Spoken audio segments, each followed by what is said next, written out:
রেলগাড়ির কামরায় হঠাৎ দেখা, ভাবিনি সম্ভব হবে কোনোদিন।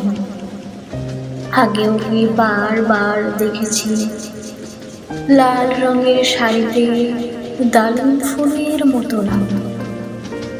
আজ পরেছে কালো রেশমের কাপড়, আঁচল তুলেছে মাথায়, দোলন চাপার মতো চিকন গৌর মুখখানি ঘিরে। মনে হলো কালো রঙে একটা গভীর দূরত্ব ঘনিয়ে নিয়েছে নিজের চারদিকে, যে দূরত্ব শস্যে কেটে শেষ সীমানায় শাল বনে নীলাঞ্জনে।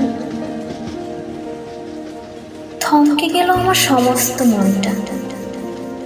চেনা লোককে দেখলে অচেনার গাম্ভীর্য।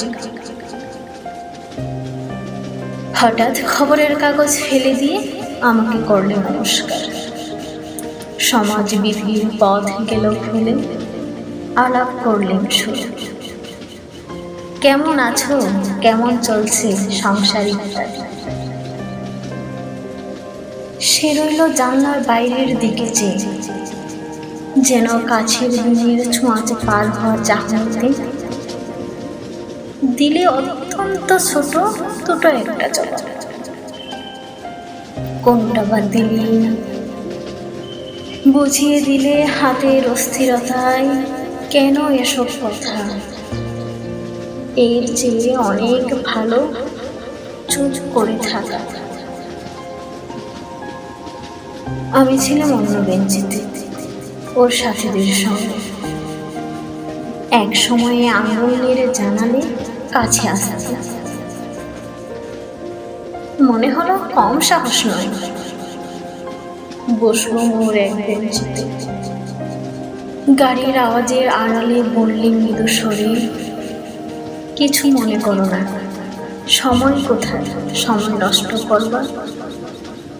আমাকে নামতে হবে পরের স্টেশনে, দূরে যাবে তুমি, দেখা হবে না আর কোনদিন। তাই যে প্রশ্নটার জবাব এতকাল থেমে আছে শুনব তোমার মুখে।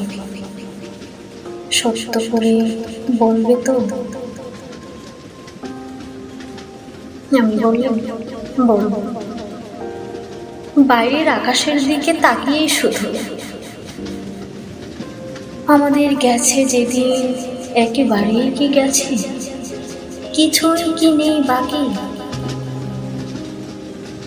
একটুকু রইলেন চুপ করে, তারপর বললেন, রাতের সব তারাই আছে দিনের আলোর গভীরে।